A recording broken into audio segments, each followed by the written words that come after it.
여러분이 한평생 살아가는 동안에 사람의 힘으로 해결할 수 없는 여러 가지 문제들을 만나곤 하는데, 그때마다 전능하신 하나님이 개입해 주셔서 그 모든 문제들이 깔끔히 해결되어지고 날마다의 삶 가운데 기적이 넘쳐나는 은혜가 있게 되시기를 주 예수 그리스도 이름으로 축원해 드립니다.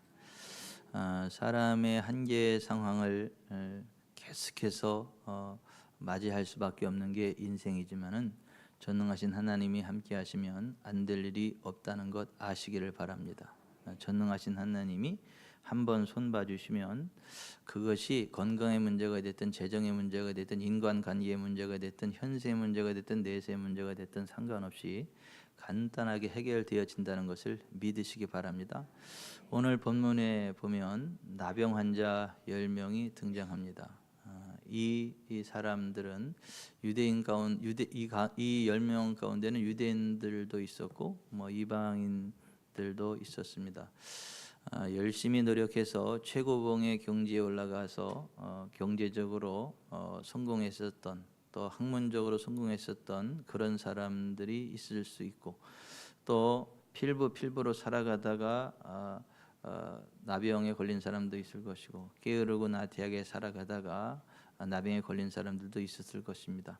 하지만 이들이 나병에 걸리는 순간 최고봉에 올라간 사람도 부자인 사람도 가난한 사람도 할 것 없이 모두가 다 똑같은 생의 나락으로 떨어질 수밖에 없었다라고 하는 것이고, 그 당시 나병은 불치병이었을 뿐만 아니라 하나님의 저주받은 병이다라는 인식이 강했기 때문에 나병에 걸렸다 그러면 저 인생은 하나님께 저주받은 인생, 버림받은 인생이다라고 사람들에게 손가락질을 받아야 됐고, 또 그것이 전염병이다라고 알려져 있기 때문에 사람들이 모이는 곳에 모이면 안 됐습니다. 가족들과 분리되어져야 되고, 사람들 모인 곳에 절대 가서는 안 되고, 이 나병 걸린 사람들끼리 따로 모여서 살아야 되는 그러한 비극이 그들에게 펼쳐지게 되어졌죠.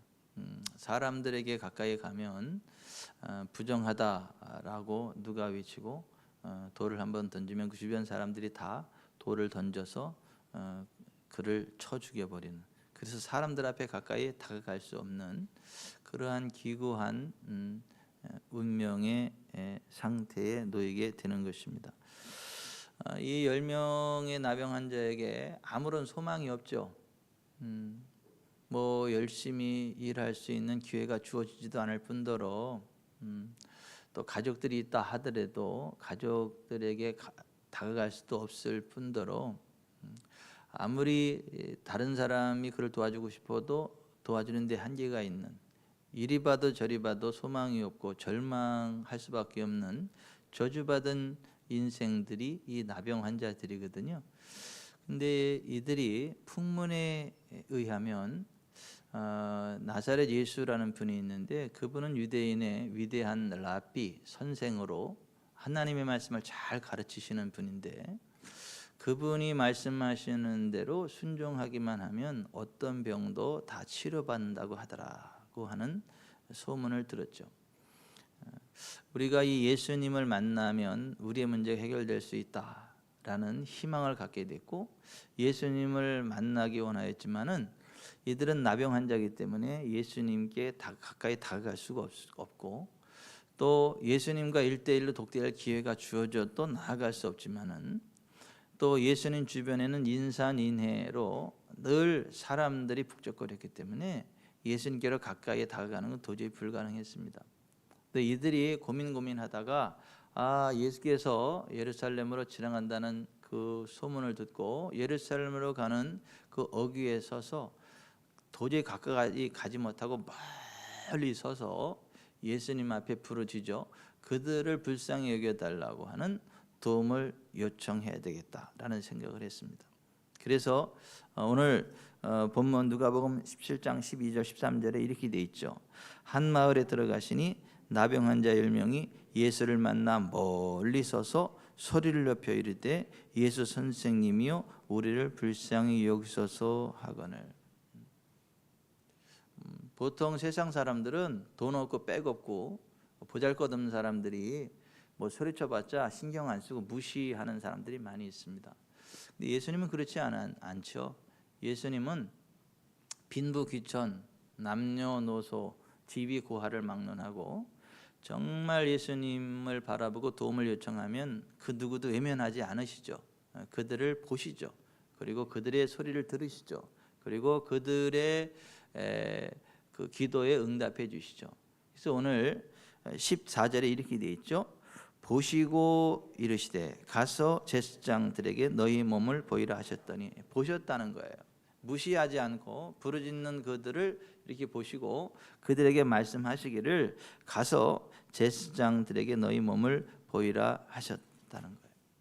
근데 이들 가운데는 10명의 나병 환자들 가운데 유대인들이 있기 때문에 나병 환자가 제사장에게 간다는 의미가 무엇인지를 정확히 아는 사람들입니다. 나병에 걸렸던 사람이 어느 날 보니까 기적적으로 치료가 됐어요. 하나님의 은혜로 깨끗이 치료되는 기적이 나타나면 그 제사장에게로 살아있는 비둘기 2마리를 들고 가서 치료받았다는 것을 확인하는 절차가 있거든요. 이거 나병 환자 정결 예식이라고 하죠. 레위기 14장에 나오는데, 근데 이들은 지금 나병이 치료받은 게 아니거든요.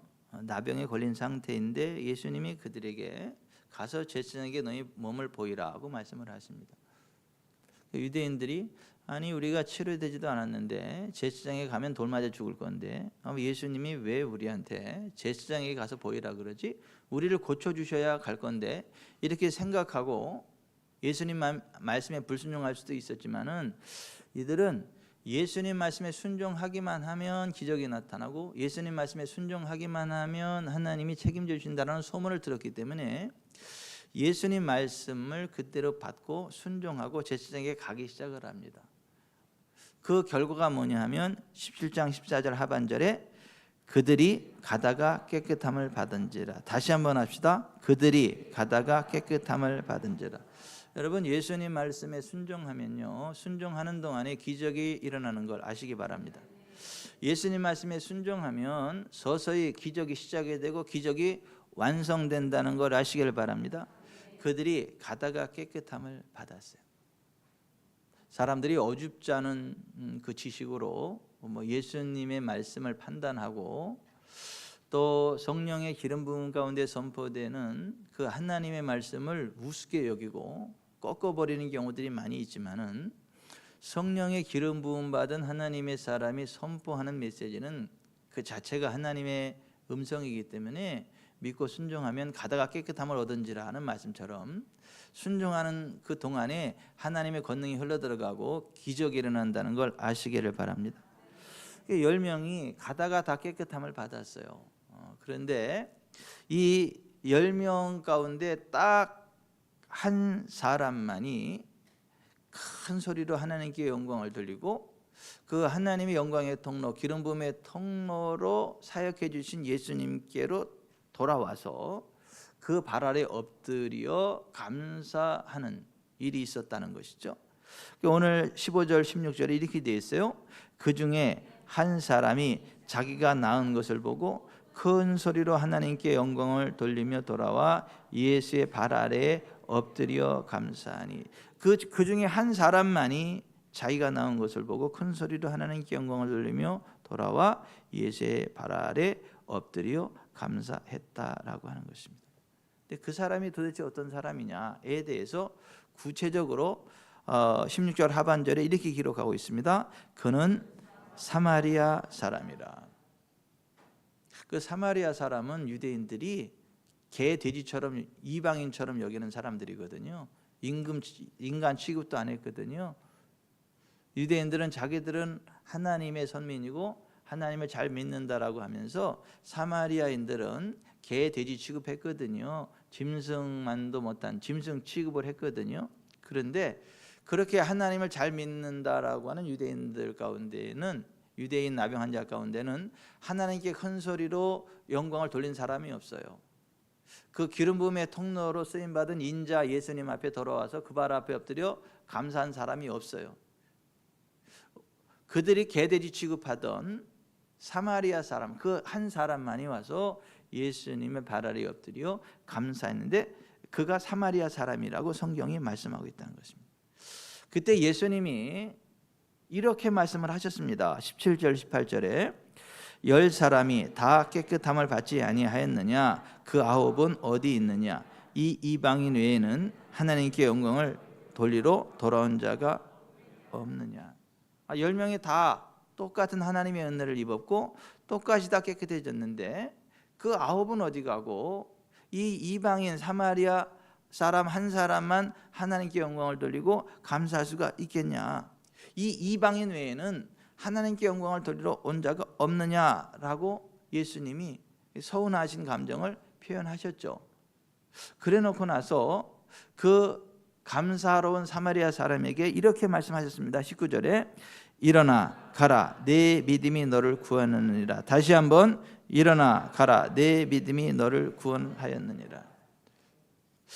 10명이 치료받았지만은 하나님께 큰 소리로 영광을 돌리지 않고 기름 부음의 통로로 하나님의 기적의 통로로 쓰임 받은 예수님 앞에 와서 무릎 꿇고 엎드려 감사를 표현한 이 사람만이 구원의 은혜를 입었다는 거예요. 그의 생애 전체가 구원을 받고 내세 천국에까지 들어가는 그 구원의 은총을 입었다는 거예요. 나머지 9명은 그냥 나병에서 치유받는 기적 그걸로만 끝났다는 거예요.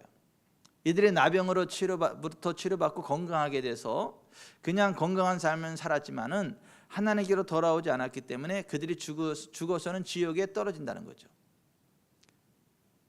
그 건강한 인생이 뭐 얼마나 가겠습니까? 그때 당시 인생이 70이요 강건하면 80이다. 80이면 끝나는 인생인데 그 인생 살고 그걸로 끝난다는 거예요. 하지만 정말 하나님의 은혜에 감사해서 크게 하나님께 영광을 돌리고 하나님의 기름 부음의 통로로 쓰임받은 인자 예수님 앞에 엎드려 감사한 그 사람에게는 구원의 은총이 임했다. 생애 전체에 하나님의 영광과 권능이 차고도 넘치게 돼서 점점 더 강성케 되는 복이 임하였고 인생 졸업하고 지옥이 아닌 천국에 들어가는 구원의 은총이 임했다라고 하는 것입니다. 그러니까 하나님의 은혜에 감사하는 게 얼마나 중요한가, 그것을 말씀하시는 거죠. 시편 50편 23절에 이렇게 돼 있죠. 감사로 제사를 드리는 자가 나를 영화롭게 하나니 그 행위를 옳게 하는 자에게 내가 하나님의 구원을 보이리라. 다시 한번 감사로 제사를 드리는 자가 나를 영화롭게 하나니 그 행위를 옳게 하는 자에게 내가 하나님의 구원을 보이리라. 하나님의 어떤 은혜를 입었으면 그것에 감사를 표현하는 게 그것이 옳다는 거예요. 그게 옳은 행위라는 거예요. 어떤 사람에게 은혜를 입었으면 거기에 대해서 마땅히 감사를 표현하는 게 이게 옳은 행위라는 거예요. 사람으로서 인간의 도리라고 하는 거예요. 그렇게 인간의 도리를 아는 사람에게는 하나님이 더 큰 은혜를 베푸시는데 그게 뭐냐면 구원의 은총이라는 거예요. 감사로 제사를 드리는 자가 나를 영화롭게 하나니 그 행위를 옳게 하는 자예요. 그 감사를 표현하는 그게 옳은 행위인데 그런 사람에게 내가 하나님의 구원을 보리라. 하나님은 그런 분이시다라고 하는 거예요. 여러분, 하나님의 은혜에 대해서 감사하는 은혜가 있기를 바랍니다. 사람과 사람 사이도 마찬가지예요. 어떤 사람이 나에게 어떤 은혜를 베풀어 주었으면 그거 평생 잊으면 안 돼요. 그 사람한테 고맙다라고 정중하게 표현해야 되고요. 평생 그 고마운 마음을 가지고 살아야지. 그거 감사 어떤 은혜를 받고도 감사를 표현하지 못한다. 그 인간이 아닌 거예요. 뭐 줘도 감사할 줄 모르고 오히려 불평불만하는 사람이 있죠. 아무리 도와줘도 감사할 줄 모르고 뭐 이것밖에 안 줬냐 그러고 오히려 불평불만하는 사람이 있죠. 그런 사람을 가르쳐서 하는 말이 있죠. 무슨 말이죠? 줘도 라리고 줘도 라리고. 여러분, 어떠한 아무리 줘도 감사할 줄 모르면 그 사람이 아니죠. 그리고 더 이상 은혜를 베풀지 않죠. 근데 하나님도 마찬가지예요. 하나님으로부터 어떤 은혜를 받았으면 그거 감사하는 게 맞다는 거예요. 그러면 하나님이 그 모습 보시고 너는 싹수가 퍼렇다. 그래서 구원의 은총을 베푸시고 은혜를 베풀어 주셨는데도 감사할 줄 모르면 넌 싹수가 누렇다 그냥 하고 그냥 포기하신다는 거예요. 여러분 싹수가 누런 인간 되지 마시고 싹수가 퍼런 인간 되시길 바랍니다. 그래서 하나님의 복이 흘러가는 복된 인생 되시길 바랍니다. 우리가 매년 추수감사주의를 보내거든요. 1년에 한 번. 추수감사주의를 왜 보내나? 지금까지 올 한 해 나에게 베푸신 하나님의 은혜가 무엇인지를 되짚어 보자는 거예요. 그리고 하나님의 은혜에 대해서 감사를 표현해 보자는 거예요. 그게 추수감사절의 의미예요. 하나님의 도우심과 은혜가 없었다면 아무것도 건질 것이 없는 것이 우리의 인생임을 기억하면서 우리를 순간순간 지켜주시고 지금까지 인도해 주신 하나님의 은혜에 감사하자는 취지에서 드려지는 게 이게 추수감사 예배거든요. 왜 우리가 매년 그 추수감사 예배를 드려야 되나? 우리 인생은 농사와 같다고 성경에 말씀해요. 농부는 언제나 최선을 다하지만은 하나님이 도와주셔야 100배 결실을 하게 됩니다. 농부가 아무리 최선을 다해도 하나님이 도와주시지 않으면 종자조차 거둘 수 없는 것, 투자금까지도 회수할 수 없는 것이 농사예요. 그런데 어디 농사만 그렇습니까? 우리의 인생 전반이 그런 거예요. 내가 아무리 최선을 다해도 하나님이 도와주시지 않으면 부도 날 수밖에 없는 게 우리 인생이에요. 하지만 하나님이 도와주시면 100배로 결실하는 인생이 우리 인생입니다. 여러분 그런 의미에서 오늘의 내가 있기까지 하나님의 은혜가 있었음을 인정하시기 바랍니다. 하나님의 도우심이 있었기 때문에 오늘 이 자리에 내가 있다는 걸 아시기를 바랍니다. 내가 먹고 입고 이렇게 오늘 이 자리에 하나님 예배할 수 있는 것 하나님의 은혜가 있기 때문에 라는 것을 인정하고 감사하시기를 바랍니다.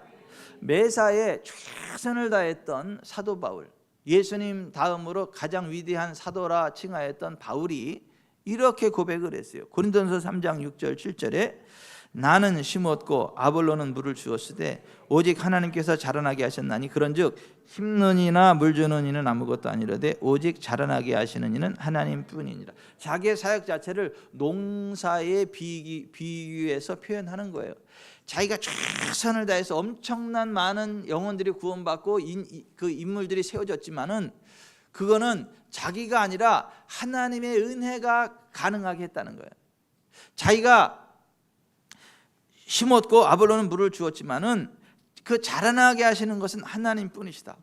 하나님의 은혜가 아니면 아무리 열심히 심고 아무리 물을 주어도 아무 의미 없는 것이 사도 바울의 사역이고 우리의 인생이다라는 것입니다. 여러분 이 사도 바울과 같은 겸손함이 있기를 바랍니다. 그런 지혜가 있기를 바랍니다. 하나님의 은혜라는 걸 망각하면 안 돼요. 우리의 모든 것이 하나님의 은혜임을 망각하면 안 됩니다. 찬송가 301장에 이런 찬송 있죠. 지금까지 지내온 것 주의 크신 은혜라 한이 없는 주의 사랑 어찌 이루 말하랴. 자나 깨나 주의 손이 항상 살펴주시고 모든 일을 주 안에서 형통하게 하시네. 몸도 맘도 연약하나 새 힘 받아 살았네. 물 붓듯이 부으시는 주의 은혜 족하다. 사랑 없는 거리에나 험한 산길 헤맬 때 주의 손을 굳게 잡고 찬송하며 가리라. 주님 다시 배울 날이 날로 다가와 무거운 짐 주께 맡겨 벗을 날도 멀잖네. 나를 위해 예비하신 고향집에 돌아가 아버지의 품 안에서 영원토록 살리라. 이것이 저와 여러분의 고백이기를 바랍니다. 인류 최초의 추수감사 예배를 누가 드렸나? 가인과 아벨입니다. 이스라엘의 출애굽 이후에 한 해 농사의 첫 열매를 하나님께 드리는 맥추감사절이 또 추수감사입니다. 한 해 농사의 토지소산 거두기를 마친 후 그 은혜에 감사하여 여호와 하나님께 감사의 화목제를 드리는 초막절 또한 추수감사의 절기였습니다. 추수감사절인 초막절, 다른 말로 수장절, 장막절이라고도 합니다. 이 초막절은 이스라엘의 3대 절기인 유월절, 오순절, 초막절의 하나로 농사력이 끝나는 가을에 지켰고 40년간의 광야 생활을 상기하면서 지금까지 그들을 지켜주시고 인도해 주신 하나님의 은혜에 감사를 드리며 7일간 광야에 나가 초막 생활을 하는 가운데 신앙의 초심을 잃지 않도록 하는 절기였습니다.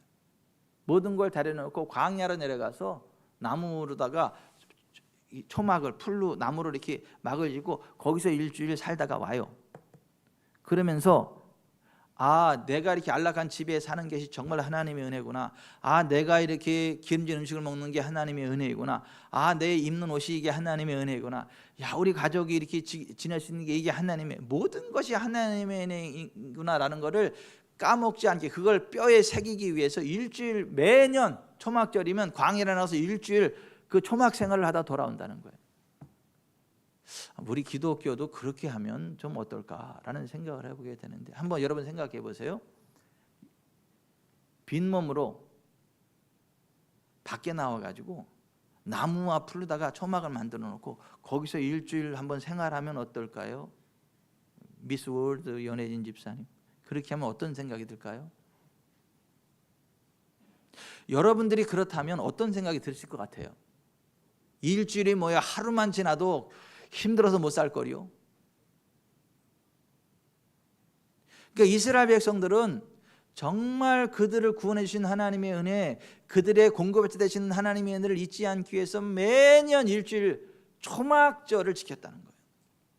추수하고 나서, 그 다 끝나고 나서. 여러분, 여러분의 그 누리는 모든 것들이 하나님의 은혜임을 기억하시기를 바랍니다. 여러분이 기구할 수 있는 집, 하나님의 은혜라는 거예요. 여러분들이 입을 옷, 하나님의 은혜라는 거예요. 여러분들이 먹고 마시는 거, 하나님의 은혜라고 하는 거예요. 그것을 기억하는 것이 추수감사주일이다라고 하는 거예요. 우리는 올 한 해를 돌아보면서 모든 것들이 다 은혜임을 기억해야 되지만, 특별히 어떤 은혜에 대해서 더 감사를 해야 되느냐 하면 구원의 은혜에 대해서 감사해야 돼요. 이스라엘 백성들이 출애굽해서 젖과 꿀이 흐르는 가나안 땅에 들어가기 전에 모세가 그 젖과 꿀이 흐르는 가나안 땅에 들어가려는 그 사람들에게 이렇게 말을 했습니다. 신명기 26장 1절 이하에 같이 읽습니다.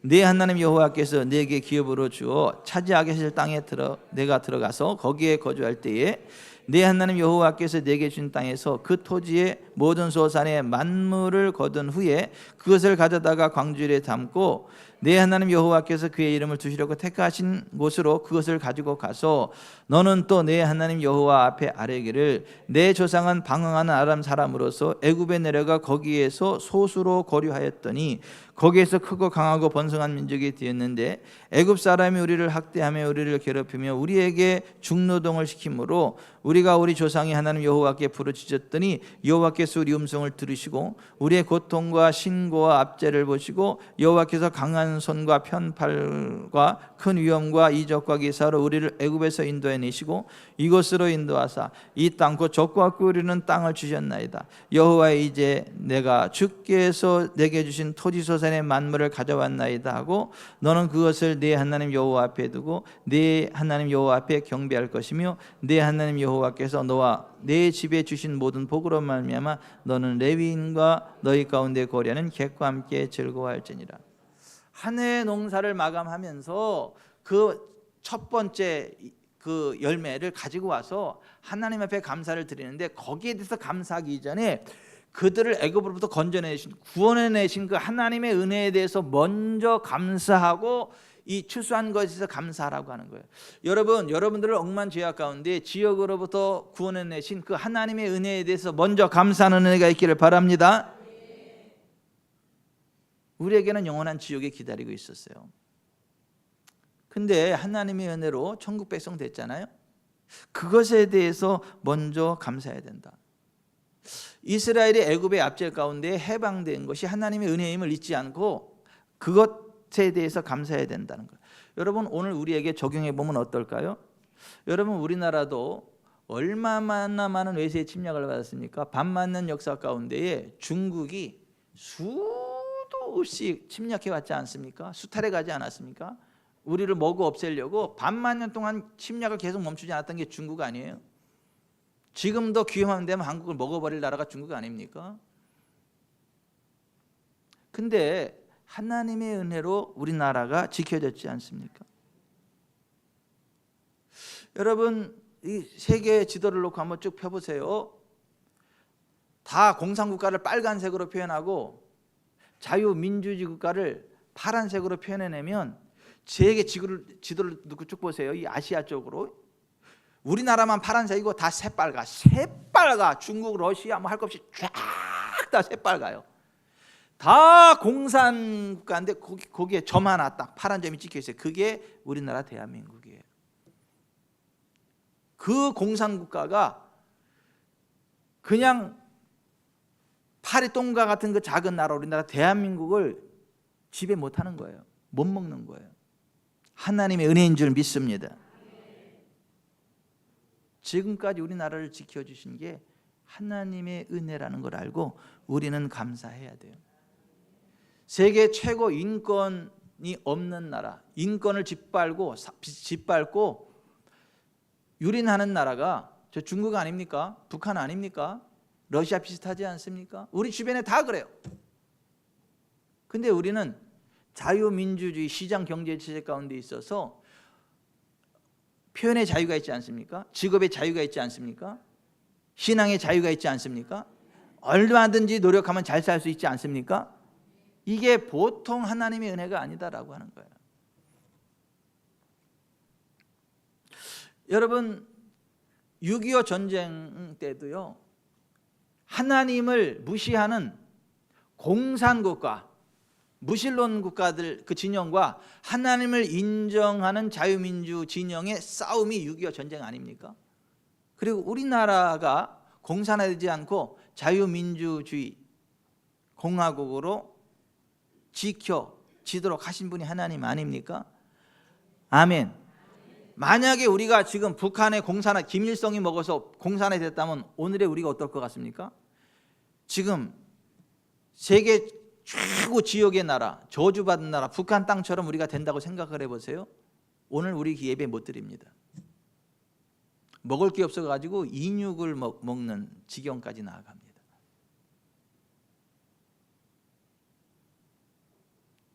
오늘 우리 자유 대한민국을 지켜주신 하나님의 은혜에 감사합시다. 우리가 저 북한이 아니라 남한에 태어난 거 감사합시다. 마음껏 하나님 예배하고 찬양하고 경배할 수 있도록 은혜 베푸신 하나님께 감사합시다.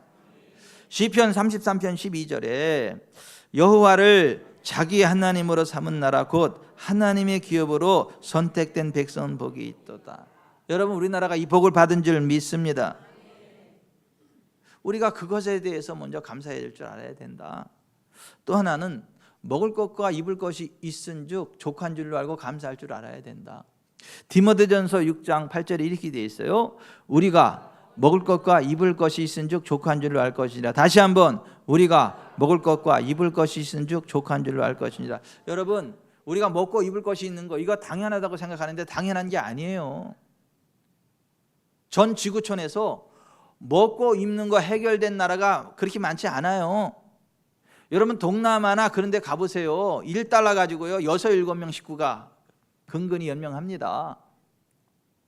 그나마 그건 먹을 게 있는 거예요. 먹을 거 없어가지고요 피골에 상접한 나라가 얼마나 많은지 아십니까? 우리는 먹기 싫어서 안 먹고 살 빼려고 안 먹고 귀찮아서 안 먹고 그렇죠. 근데 먹고 입을 게 이게 해결된 나라가 많지 않아요. 저 북한만 해도요 먹고 입는 게 해결이 안 됩니다.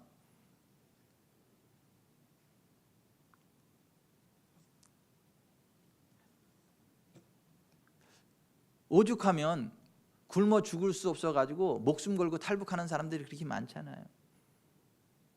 탈북자 이순실 씨가 이런 얘기했어요. 지금은 우리나라 와가지고 연 매출 100억대의 대기업 CEO가 됐는데 그 이순실 씨가 이런 얘기를 했어요.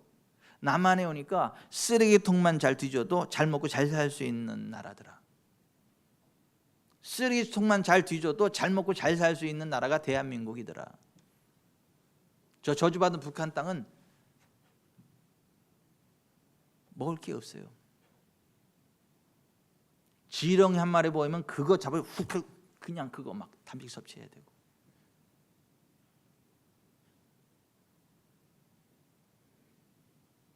여러분 우리에게 먹을 것 입을 것 주신 하나님께 감사합시다. 그 은혜에 대해서 그걸 당연하게 여기면 안 되고 감사해야 된다라고 하는 거예요. 건강을 주신 하나님께 감사해야 돼요. 또 건강을 주실 하나님께 감사해야 돼요. 지금 문제가 있어도 고쳐주실 하나님을 믿고 감사해야 돼요.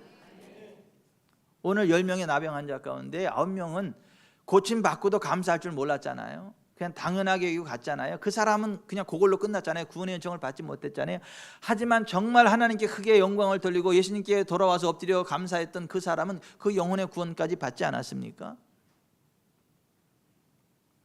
출애굽기 23장 25, 26절에 이렇게 돼 있죠. 내 하나님 여호와를 섬기라. 그리하면 여호와가 너희 양식과 물에 복을 내리고 너희 중에서 병을 제하리니 내 나라에 낙태하는 적 없고 임신하지 못하는 적 없을 것이라. 내가 내 날수를 채우리라. 여기 있는 여러분은 다 치료될 겁니다. 여기 있는 여러분은 다 치료될 거예요. 걱정도 하지 말고 감사하세요. 왜요? 하나님을 섬기는 위치에 있기 때문에 하나님이 치료하십니다. 시편 103편에 이렇게 돼 있어요. 다윗이 내 영혼아 여호와를 송축하라. 내 속에 있는 것들아 다 그의 거룩한 이름을 송축하라.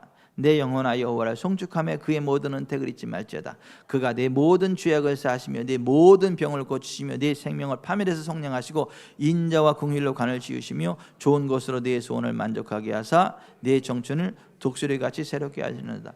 우리의 모든 죄만 사하시는 것이 아니라 우리의 모든 병도 고치시는 하나님을 믿고 찬양하세요. 감사하세요. 지금까지 지켜주시는 은혜 감사하세요. 앞으로도 지켜주시는 은혜 감사하세요. 지금 있는 병도 떠나가고 온전케 하시는 하나님 믿고 감사하시길 바랍니다. 그런 사람에게 하나님의 은혜가 임하는 거예요. 여러분, 사막과 밀림의 차이가 뭔 줄 아세요? 왜 사막과 밀림이 생기는 줄 아세요? 사막에 물이 없기 때문에, 비가 안 내리기 때문에 사막인 거예요. 왜 밀림입니까? 비가 많이 내리니까 밀림인 거예요. 여러분, 사막에도요 비가 쫙 내리면요 금방 초목이 우거집니다. 동식물들이 다 몰려들고요 윤택한 땅이 됩니다. 그런데 비가 안 오면요 말라 죽습니다. 사망의 땅이 돼버립니다. 그 똑같은 땅이지만 비가 오느냐 안 오느냐에 따라서 사망의 사막이 되느냐, 생명이 창일한 기름짐의 땅, 밀림이 되느냐가 결정지거든요. 근데 이 비를 누가 내리는 줄 아십니까? 하나님이 내리세요. 신명기 11장 17절에 여호와께서 너희에게 진노하사 하늘을 닫아 비를 내리지 아니하며, 신명기 18장 12절에 여호와께서 너를 위하여 하늘의 아름다운 복을 여시사 내 땅에 때를 따라 비를 내리시고, 비를 내리고 안 내리고를 결정하는 분은 하나님이시다라는 거. 근데 이상하지 않습니까? 아니, 그러면 사막에도 좀 비를 내리셔가지고 사막도 좀 잘 살게 만들지, 왜 밀림에는 비가 너무 많이 와가지고 그렇게 우거지고 사막에는 왜 비가 안 와가지고 계속 더 점점 죽어가는 땅이 되나? 그게 하나님 나라 원리예요. 밀림지대에 물이 있으니까 물을 위로 올려보냅니다. 그럼 물이 위로 가가지고 이게 구름을 형성하게 되고 다른 데 것까지 수분을 빨아 들어가지고 다시 더 큰 물로다가 쏟아 부어요. 그러니까 이게 계속 물의 부흥의 선순환이라고 점점 더 막 돼. 근데 이 사막은요 올라가는 물이 없으니까 구름이 형성이 안 됩니다. 그러다 보니까 있던 것도 뺏기고 점점 죽어가요. 이게 하나님 나라 원리예요. 마가복음 4장 25절에 같이 합시다. 있는 자는 받을 것이요 없는 자는 그 있는 것까지도 빼앗기리라. 다시 한번, 있는 자는 받을 것이요 없는 자는 그 있는 것까지도 빼앗기리라. 여러분 보세요. 하나님의 은혜에 감사를 표현하면요 감사할 일이 더 많이 생깁니다. 내가 하나님 앞에 감사하잖아요. 그럼 감사할 일들이 더 많이 생겨요. 근데 하나님 앞에 불평불만하잖아요. 그러면 불평불만할 일이 더 생겨.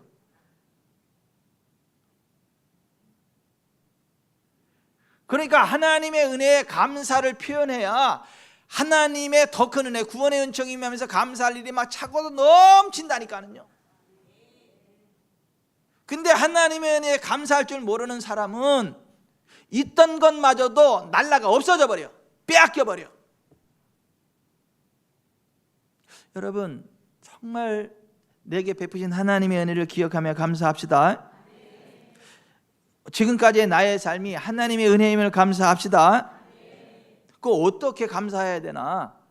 성경은 이렇게 말합니다. 출애굽기 23장 15, 19절에 빈손으로 내 앞에 나오지 말지니라. 내 토지에서 처음 거둔 열매 가장 좋은 것을 가져다가 너희 하나님 여호와의 전에 드릴지니라. 다시 한번, 빈손으로 내 앞에 나오지 말지니라. 내 토지에서 처음 거둔 열매의 가장 좋은 것을 가져다가 너희 하나님 여호와의 전에 드릴지니라. 최선의 물질로 하나님 앞에 감사를 표현하는 거예요. 여러분 시골에 계신 부모님 찾아갈 때 어떤 자식이 효자예요? 돈 많이 가는 자식이 효자야. 필요한 거 가지고 내려가는 자식이 효자라고. 빈손으로 떨레 가가지고 부모님이 농사지은 거 다 털어먹고 바리바리 싸가지고 올라가는 그놈의 새끼들은 그 불효자예요. 불효자.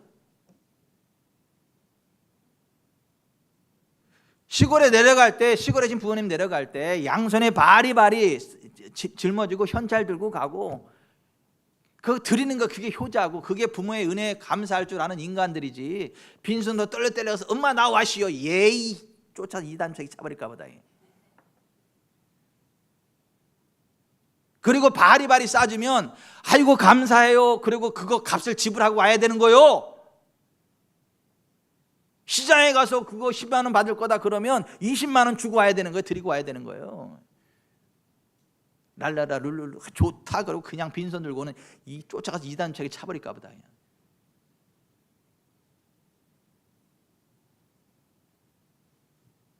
부모님께 정말 감사를 표현하는 건 물질이 가야 감사인 거예요. 정정희 권사님 맞아요 안 맞아요? 아멘 이래잖아. 우리 하나님도 마찬가지야. 빈손 들고 오지 말라는 거예요.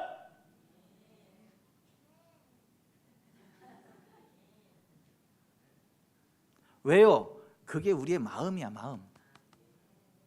마태복음 6장 21절에 내 보물이 있는 그곳에는 내 마음도 있느니라. 우리가 하나님 앞에 마음을 드렸는데 그 마음은 물질로 표현되는 거라고요.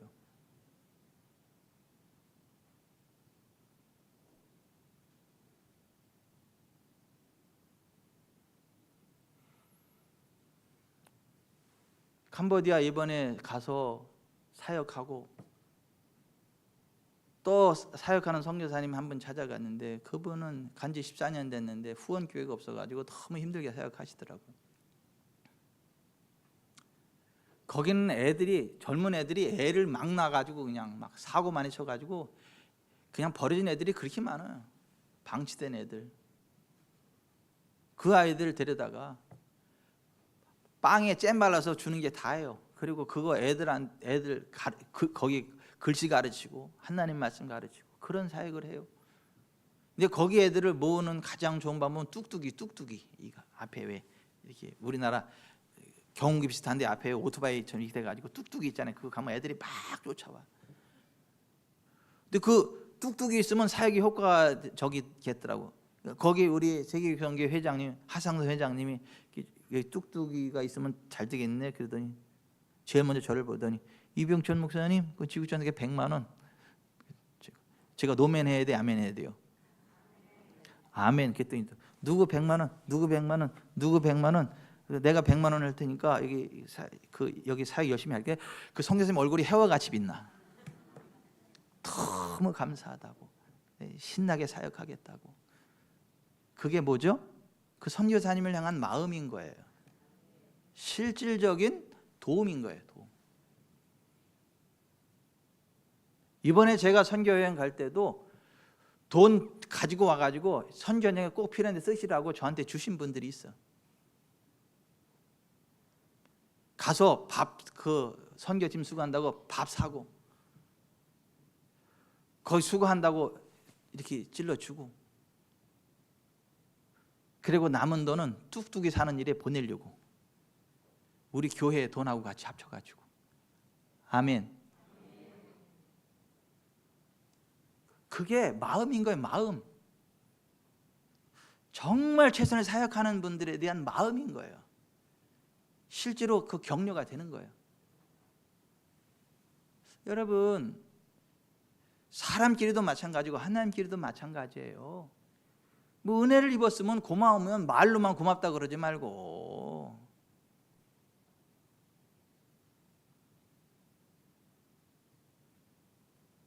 그렇게 해야 하나님의 복도 임해요. 잠언 3장 9절 10절에 이렇게 돼 있어요. 내 재물과 내 소산물에 처음 익은 열매로 여호와를 공경하라. 그리하면 내 창고가 가득히 차고 내 포도즙 틀에 새 포도즙이 넘치리라. 그렇게 해야 복을 받는다니까요. 심어야 거둬요. 심는 것을 거두고 심는 만큼 거둬요. 1년 농사 짓는 거예요. 추수감사절에 감사의 씨앗을 심는 거예요. 그리고 감사의 열매를 내년에 또 거두는 거예요. 그래서 점점 더 부흥의 열매가 나타나는 거예요. 아멘. 저는요, 오산교회 들 때부터 어떤 추수감사 그 예물이 감동이고 마음을 짠하게 하느냐면 이런 사람들이 있어요. 1년 360일 하나님이 나를 은혜로 지켜주셨는데, 우리 가정을 지켜주셨는데 하루 지켜주신 은혜가 1,000원도 안 될까? 1,000원도 안 될까요? 하나님의 하루를 지켜주신 은혜가? 김미태 집사님, 우리 하루를 지켜주신 하나님의 은혜를 돈으로 한 사람은 1,000원이 안 될까요?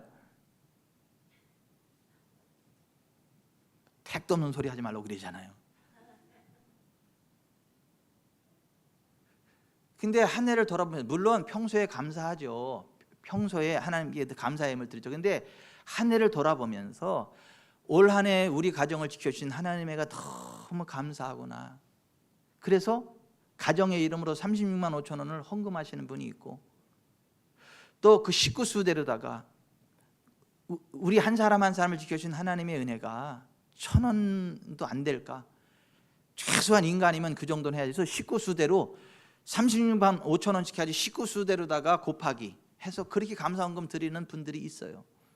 그런 분들 볼 때 코끝이 찡하고 마음이 짠해. 야, 이게 하나님을 향한 마음이구나. 평소에도 그렇게 감사를 많이 하면서 추수감사주를 맞이하면서 그렇게 하나님 마음의 정심을 딱 드리는 모습을 보면서, 야, 귀하다, 귀하다. 여러분, 하나님 앞에 정말 한 해를 지켜주는 은혜, 감사하는 은혜가 있기를 바랍니다. 그게 추수감사주일이에요. 근데 여러분, 우리가 하나님 앞에 물질을 드리면 얼마나 드릴 거야. 그리고 그 물질이 무슨, 하나님 앞에 뭐 얼마나 큰 게 돼. 목이 든 게 하나님의 건데. 물질은 못 드려도 상관없어요. 사실 36만 5천 원 작은 돈 아니에요. 목돈으로 하자면 매일 감사헌금통을 만들어 놓고 집에다가 매일 1,000원씩 감사하고 1년이 되면 그걸 들고 오는 사람도 있어요. 그렇게 하는 사람은 있겠지만 갑자기 36만 5천 원을 하면 그것도 사실 적은 금액 아니에요. 그것도 귀하긴 해요. 그런데 그거는 못해도 상관없어. 그런데 우리가 반드시 해야 되는 것이, 그게 뭔지 아세요? 영혼구원. 영혼구원. 돈으로 환산할 수 없는 감사가 영혼인 줄 믿으시기 바랍니다. 하나님은요, 모든 사람이 구원을 받으며 진리를 아는 데 이르기를 원하시는 하나님이에요. 디모데 전서 2장 4절에 이렇게 돼 있어. 하나님은 모든 사람이 구원을 받으며 진리를 아는 데 이르기를 원하시느니라. 여러분, 하나님은요, 모든 사람이 구원을 받으며 진리를 아는 데 이르기를 원하십니다. 그래서 우리가 추수감사주일에 한영혼 사랑예배 하는 거예요. 영혼 구원하자. 영혼의 열매를 하나님께 드리자. 그게 하나님이 가장 기뻐하시는 예물이다. 하나님이 최고로 기뻐하는 게 영혼 구원이다. 1,000억을 헌금하는 것보다 한 영혼을 주님께로 인도하는 게 훨씬 더 커요. 이 세상의 모든 돈을 다 갖다니 감사헌금으로 드려도 그 돈이 영혼 하나 구원은 하는 것만 못해요.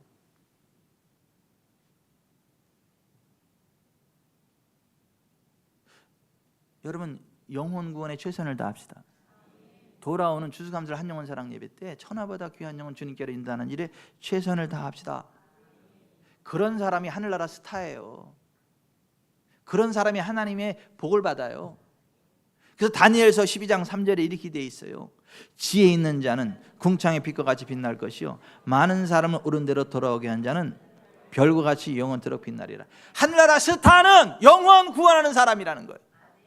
하나님의 최고의 복은 영혼 구원 사람에게 주어진다는 거예요.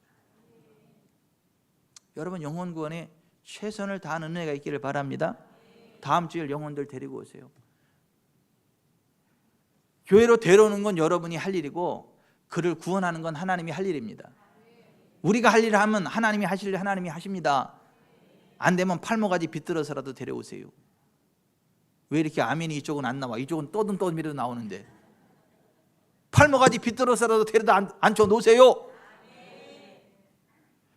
정 안 되면 일당 주고라도 데리고 오세요.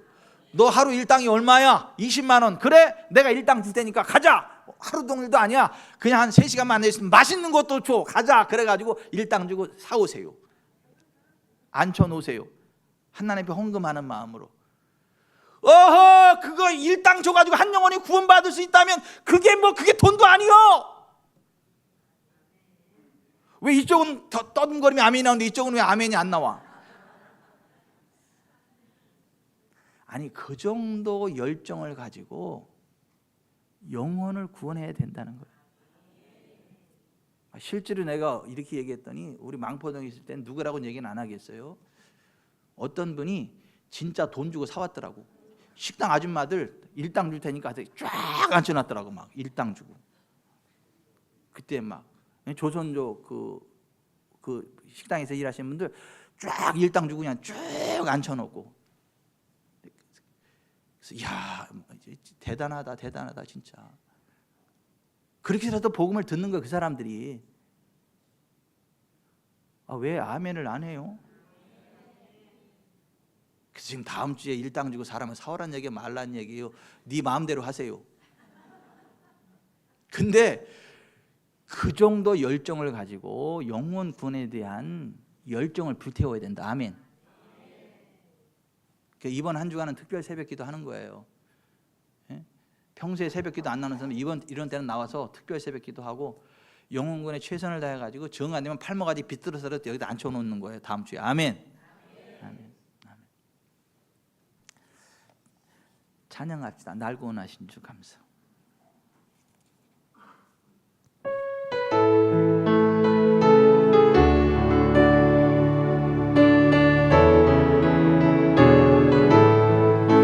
날 구원하신 주 감사. 모든 것 주실 감사. 지난 추억이 내 감사. 후회 알겠으니 향기로운 봄철의 감사. 외로운 가을 날 감사. 사라진 나의 영혼 평안에 응답하신 기도 감사. 거절하신 것 감사. 헤쳐나온 풍랑 감사. 모든 것 채우시네. 아픔과 기쁨도 감사. 절망 중 위로 감사. 측량 못할 은혜 감사. 크신 사랑 감사해. 길가에 장미꽃 감사. 장미 가시도 감사. 따스한 가정 희망 주신 것 감사. 기쁨과 슬픔도 감사. 하늘 평안을 감사. 내일의 희망을 감사. 영원토록 감사해. 가슴에 손을 얹고 지금까지 우리를 지켜주신 하나님의 은혜를 생각해 봅시다. 올 한 해 지켜주신 하나님의 은혜를 생각해 봅시다. 건강 지켜주신 하나님, 먹을 것 주신 하나님, 입을 것 주신 하나님, 신앙의 자유 주신 하나님, 믿음 주신 하나님. 하나님, 내가 너무 감사합니다. 올 한 해 지켜주신 은혜에 감사합니다.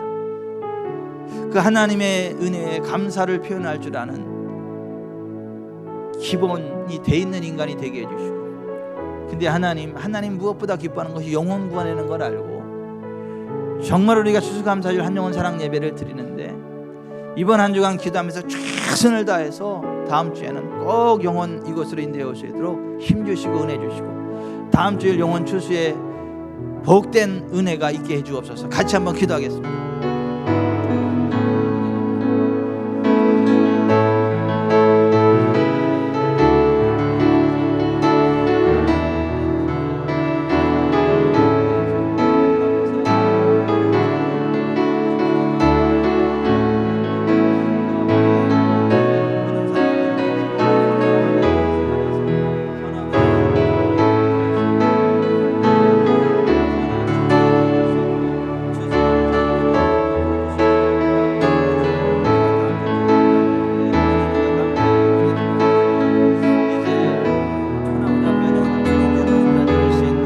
영원의 재물을 주님께 드릴 수 있는 은혜 베풀어 주시기 바라며 돌아오는 줄 영원 구원의 놀라운 축제의 날 되게 하여 주시옵소서.